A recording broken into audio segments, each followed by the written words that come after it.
Now we'll find ourselves in a completely different world of high-end audio. You won't see anything more weird and cool today. Almost 5 feet and 350 pounds of heavyweight audiophilia. Here are 4-way floor standards with cabinets that are 500 million years old.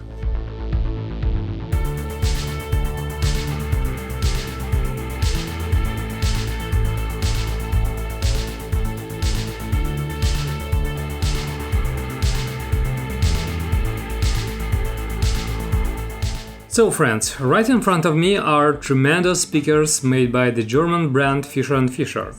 They're beautifully called SN770.1 AMT. They are based on a modular 4-way design with separate cabinets, each made of natural slate, which is 500 million years old. What is this nonsense going on here? Let's start by talking about who is doing all this.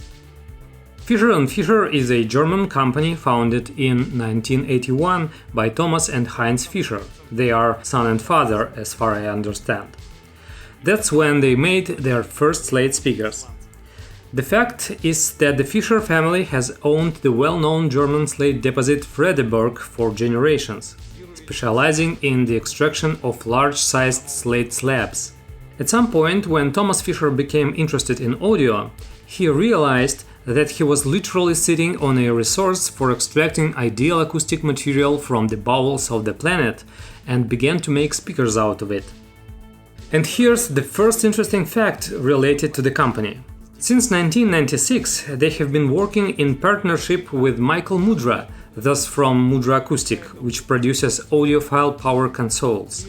These speakers were developed with his support. The second interesting fact is that their flagship model, which has an index of 1000, takes first place in the list of reference speakers of Stereo magazine. Takes first place from 1999 to this day. So, why did the Germans decide to make loudspeakers from slate, if you don't take into account the reason for their own deposit? Not at all because of the beauty and texture of the material, as it might seem. And we aren't talking about any show-offs here either, everything is quite pragmatic. All other loudspeakers manufacturers are trying to make the most dense, rigid cabinets, coming up with various tricks. Super rigid MDF compounds, some ingenious sandwich constructions, some use glass, even concrete speakers exist, but Fischer Fischer didn't reinvent the wheel, because the nature has already tried for them. Might is right to coin a phrase. Slate is a natural material with a fine-grained, layered structure. It's very hard and heavy, it's a stone. In many ways, this is an ideal material for the manufacture of acoustic enclosures. If you have large and expensive equipment for extracting stone from the bowels of the planet, you can generally count on stone cabinets to be devoid of their own resonances. A perfect material except for a couple of points. It can't be bent and it's quite expensive. For example, this cabinet is made from solid slabs 0.8 inches thick. They are made by hand, of course. Large slabs cut from the rock are first split into flat blocks of the desired thickness and then drilled, milled and polished if necessary. Speakers can be not only of such a natural texture, but can also be painted in absolutely any color. So, if you have a red or yellow Ferrari, then you can paint the speakers in that color. We have today the closest model to those illustrious 1000 speakers. The 770 is the pre-top model, adopting most of the technologies and hallmarks of those unbeatable speakers. They was developed by Michael Mudra, and he says that the 770s are no less the most successful creation of his life. So, the speakers have a modular design consisting of 3 parts. A subwoofer module with 2 woofers at the bottom, a mid-range/treble module in the Diapolito design in the middle, and a bass module located on top. All of them are connected through special highly stable decoupling elements. Well, how connected? They aren't connected. They just stand on top of each other under their own weight. The feet of course are in recesses, so that when you have a party, the modules don't accidentally move out. Sorry for that secret audiophile term, but they bump like crazy. And this entire 350-pound structure rests on extremely stable support traverses with adjustable cones tipped with tiny balls. The acoustic design of each module is a bass reflex. All of the ports are at the back, except for the bottom module, whose port is on the front panel. The modules are connected to each other by Mudra silver chrome jumper cables with a pure silver conductor. They each have solid rhodium-plated speaker terminals, so you can 3-wire them to 3 amps if you want to. By the way, inside the speakers are also completely silver-wired. Let's talk about the drivers now. Both woofers feature custom German 8.6-inch cones with a carbon paper foam sandwich membrane built to Fischer Fischer specifications. It's a cone of carbonized paper and polyurethane foam. What's behind this we can only guess. In appearance, the cones look like paper ones, but they are quite hard to the touch. Some kind of impregnation or coating is felt. The middle block has a pair of similar 7-inch mid-range drivers. A custom empty tweeter, also known as Hale transducer made by Mundorf, is installed between them. As you can see, in this module the speakers are arranged according to the Diapolito pattern, which means that the tweeter is located between two identical mid-range drivers.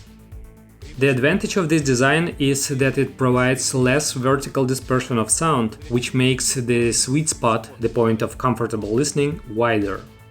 Each of these 3 sections has its own frequency range, which is divided by first and second order phase and impedance corrected filters. And while the speakers are pretty monstrous by any visual criteria, the specs come with some pretty unexpected numbers. Frequency response 24 to 27,000 Hz, 4 ohm impedance, and 92.5 dB sensitivity. Despite their gigantic size, these speakers could be a good match for a lot of amps. However, based on the numbers alone, I wouldn't be so optimistic. You can see for yourself, these are real stone monsters. I listened to them with gorgeous block audio components. A preamplifier that has a separate power supply and a pair of huge, impressive Class A mono blocks. Sources are DCS Bartok and a Gryphon Ethos CD player. Well, what kind of sound will you get by installing this in your home at the cost of a couple of broken lives of unsuspecting movers? I was already spoiled at the very beginning that such hard and heavy cabinets wouldn't have their own resonances, and this largely determines the character of these speakers. When I first heard Fischer Fischer, I experienced mixed feelings. On the one hand, I didn't expect the lack of sound from the cabinets would change the listening experience so much. The loudspeakers literally dissolved, they simply didn't exist. On the other hand, such a number of bass drivers cannot but affect the presentation. There are really a lot of bass here. A lot, but not more than necessary for such a huge sound. And if I say that this bass is mega clear, fast and very biting with excellent punch, then I won't say anything. But there is one problem. You'll need an acoustically treated room to carb them, because the speakers generate a lot of sound and force large masses of air to move. If the volume is slightly exceeded, then the room will begin to buzz here and there. Therefore, in order for these stone monsters to serve you, you'll definitely need an appropriate and fairly spacious room. But even here, in an ordinary showroom, if you don't overdo it with the volume, you can hear how impressive they are. For example, the latest album by American indie rocker Spoon, a very nice, moderately cheerful record, demonstrates the absolute materialization of musicians in this space. The sound of these speakers reasonably fades into the background. First of all, you feel the realism of the scene and the purity of the images. Fischer's paint smartly on a large scale and in great detail. Indie rock only benefits from such a presentation. The guitars sound driving, very impressive, and Britt Daniels' emotional vocals catch with closeness and naturalness. It's either loud and hoarse or suddenly weak and gentle, and you hear all this down to the barely perceptible breaths. I just heard it right at this point. Damn it, that was awesome. When it comes to electronic music, the Fischers are captivating with their ability to create large-scale performances. Here is a great young Norwegian electronic artist performing under the moniker Third Attempt, who makes music at the junction of dance, house, techno, trip-hop and ambient, creating incredible chill landscapes. And on the one hand, this kind of music doesn't have high requirements in terms of acoustics. But with these speakers, you still get much more than you expect. Third Attempt's music is no longer just another fun album. It becomes a big, bright show. When I listened to this, I found myself envying the future owner of these speakers. This person will be able to get so much bath from ordinary music that other good systems cannot create. In addition, as you remember, they are very punchy, and this is only a plus on such a genre. But, of course, if you listen to something spectacular, you'll get no less of a buzz. The last album by the electronic supergroup Moderate is really awesome. For 6 years, nothing was heard from them, and then here you are. I highly recommend this recording to all lovers of electronic music. The Fischers are very atmospheric, with a lot of bass hitting you like an earthquake, and the room being the weak link here, of course. But still, nothing will spoil this impressiveness of the action. Just wow! As for heavier music, I would recommend the superb stoner band from Ukraine named Stone Jesus. These guys recorded an absolutely amazing album in 2012, and it's so great that it still sounds very fresh and relevant. On the one hand, it's quite raw, wild, but at the same time, it's charged with some special energy. I constantly get into a rage when I listen to it. For me, it is very driving, causes a surge of energy, and encourages me to do something. These speakers also constantly tell you things like "look at this" and "look at that." The heavy sound from them sounds impressive, like they are playing with different facets. They are quite dynamic, and with such music you constantly get fast, juicy punches. In front of you is really a large, wide and deep picture. Everything, if not on a scale of 1 to 1, then on a very close scale to this. But on heavy rock music, for my taste, they are somewhat lacking in sharpness. Speakers seem quite transparent, very dynamic, and the amazing tweeter bombards you with details and deep overtones. But I lack aggression in this sound. Everything seems to be fine in terms of the impressiveness of the action, but I would like to hear this music a little more sharply. So I can say that these are super speakers for heavy music. On the other hand, when something lyrical starts playing, like on the intro of their biggest hit on this album, the lengthy 16-minute song I Am the Mountain, you notice that the weighty speakers become the most delicate masters of subtleties and nuances. You literally freeze in all these quiet moments, feeling the air vibrate in a black abyss near the strings of an acoustic guitar. Transparency and warmth is just amazing.